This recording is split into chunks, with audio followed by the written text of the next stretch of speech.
The prestigious Intergalactic Academy was a beacon of hope for many young beings across the galaxy, a place where the best and brightest of countless species came to study, collaborate, and prepare for leadership roles in the Galactic Federation. Yet for Maya, the Academy was anything but welcoming. She was the only human among a sea of towering, bioluminescent, multi-limbed, or scaled students, each more alien than the next. To them she was small, fragile, and utterly unremarkable. Her classmates didn't hold back. Snide remarks about her species' limitations were common. "Humans are so slow to adapt," one sneered during a biology lecture. "How did your kind even survive evolution?"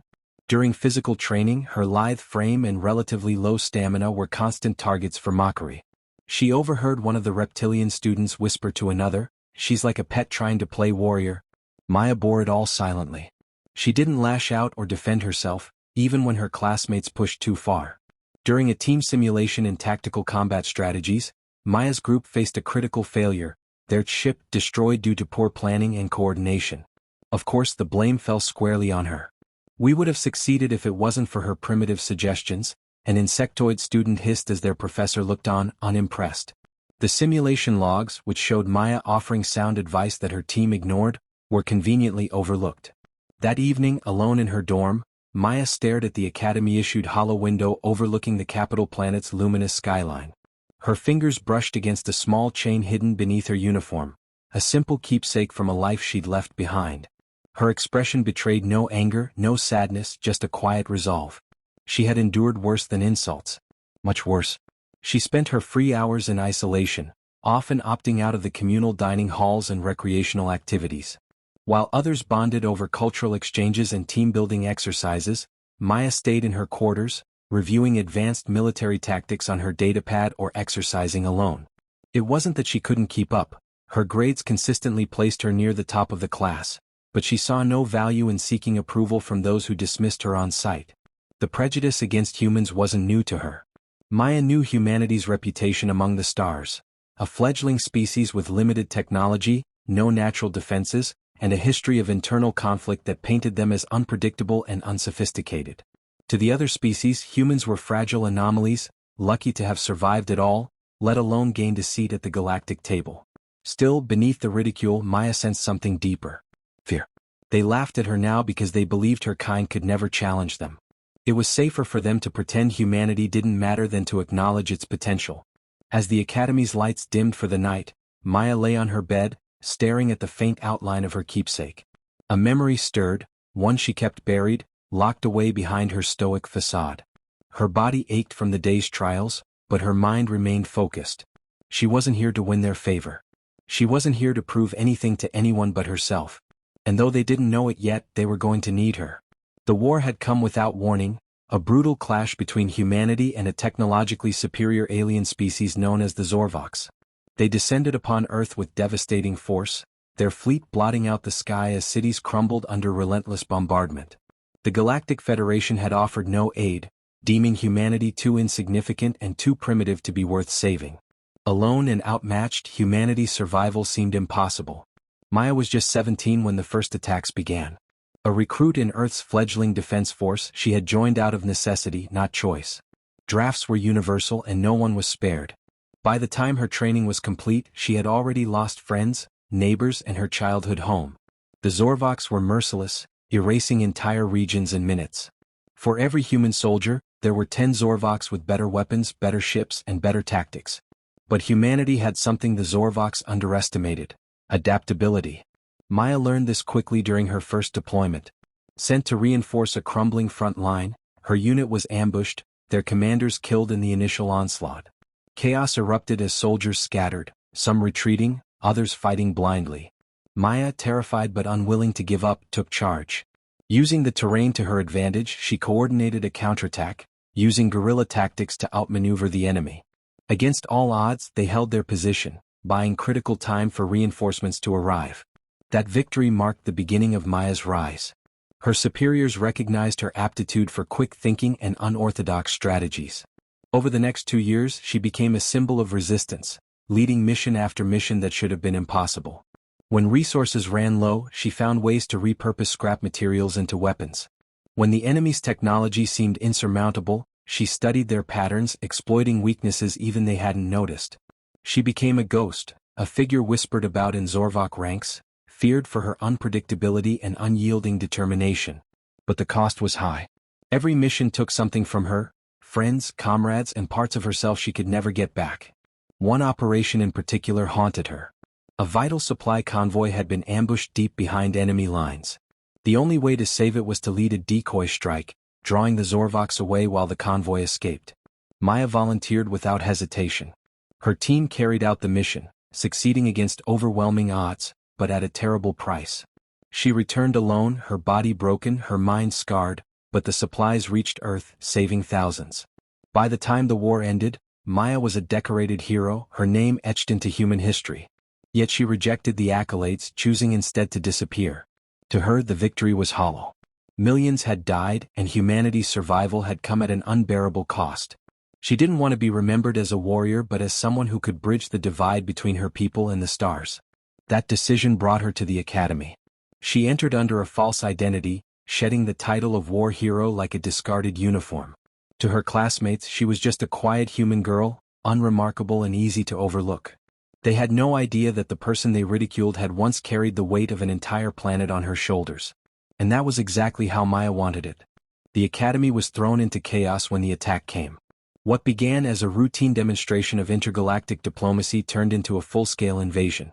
A faction of Zorvok raiders, remnants of the once mighty force that had waged war on Earth, stormed the Academy grounds.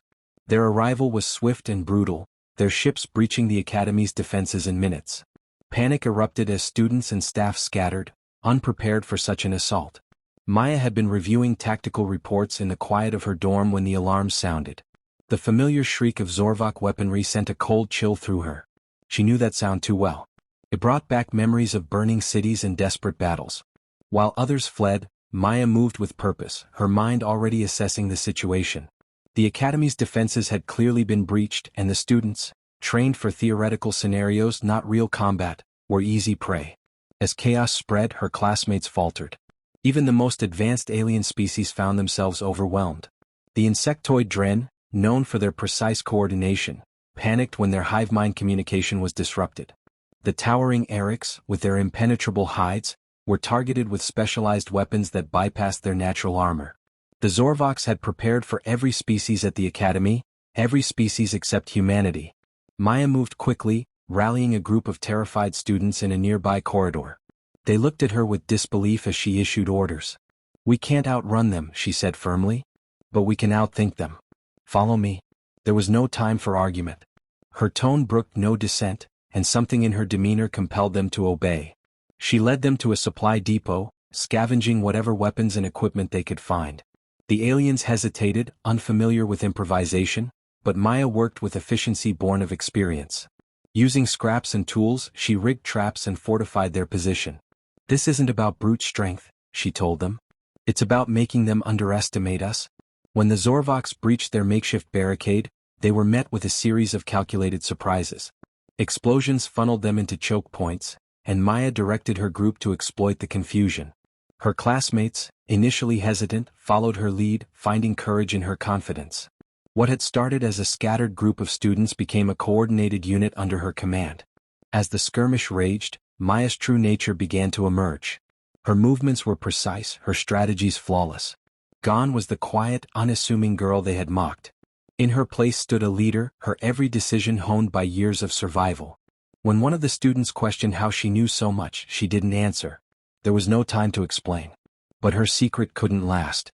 In the heat of battle, her uniform was torn, revealing a series of scars that crisscrossed her arms and shoulders. Among them was a distinct marking, a human military insignia known across the galaxy. The realization hit her classmates like a shockwave. The stories they had dismissed as myths were true. Maya wasn't just a human girl. She was the war hero. The tide of battle turned as her classmates rallied around her. Inspired by her leadership, they fought with a determination that surprised even themselves. Maya's tactics, dismissed as primitive in the classroom, proved devastatingly effective. The Zorvoks, caught off guard by the unexpected resistance, began to falter.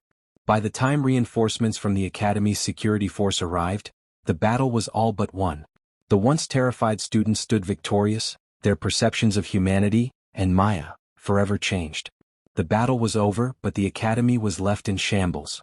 Debris littered the once pristine halls, and the air was thick with the acrid scent of smoke and scorched metal. Students and faculty regrouped in the central atrium, their faces a mixture of relief and exhaustion. Among them stood Maya, silent and watchful, her presence commanding attention without her saying a word. The weight of what had just occurred was clear on everyone's faces, but for Maya, this was merely another chapter in a life already marked by struggle. Her classmates couldn't meet her eyes at first. The same beings who had ridiculed her mere hours ago now looked at her with awe and respect. Whispers rippled through the crowd as the realization of her identity spread. "She's that human," someone murmured. "The one from the Zorvok War." For the first time, the room wasn't filled with laughter at her expense but with stunned reverence. The Academy's head administrator, a stoic elder from the telepathic Cryos race, approached her.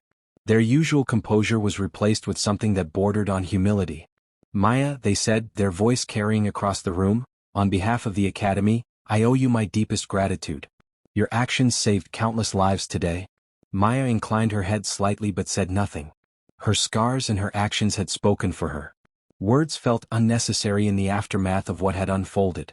The administrator continued, addressing the gathered students and staff. "Let today be a lesson to us all. Strength is not always what we expect it to be. Humanity, underestimated for so long, has shown us what it truly means to fight, to survive, and to lead." The students who had fought alongside Maya came forward one by one, offering hesitant thanks and apologies. The insectoid Dren, who had once dismissed her as an inferior species, struggled to find words but managed to stammer, "I was wrong. About you. About humans. I owe you my life." A towering Eric student, who had mocked her frail appearance, stood awkwardly before her. "You saved us all. I'll never forget that." Maya acknowledged their words with quiet grace, but she remained distant. Forgiveness wasn't what she sought, nor was validation. What mattered to her was the shift in perspective. She had shown them what humanity was capable of, not through speeches or arguments, but through action. That was enough. As the crowd began to disperse, Maya retreated to a quiet corner of the damaged atrium. She pulled out her keepsake, a tarnished dog tag from her days as a soldier, and turned it over in her hands. It was a reminder of who she was and what she had endured. Today she had been forced to reveal a part of herself she had hoped to leave behind, but perhaps it had been necessary. If her actions bridged even a small gap between humanity and the rest of the galaxy, it was worth it. One of her classmates approached her, a timid yet determined gesture. It was the same reptilian student who had mocked her during the tactical simulation. "Maya," they said, their voice low, I was wrong. About everything. You don't have to forgive me, but I want you to know that I'll never underestimate humans again." Maya studied them for a moment, then nodded. "Good," she said simply. She didn't need to explain further. The lesson had already been learned. As the Academy's repair drones began their work and the students prepared to rebuild, Maya stood alone for a moment, gazing at the horizon. The scars of the battle were visible all around, but so was the resilience. Not just hers but everyone's. For the first time she felt a glimmer of hope that humanity's place in the galaxy wasn't just about survival, it was about belonging. Maya turned and walked back toward the dormitories, her figure disappearing into the bustle of activity. She didn't need recognition or applause. Her actions had spoken louder than words, and now the Academy, and the galaxy, would never look at humanity the same way again.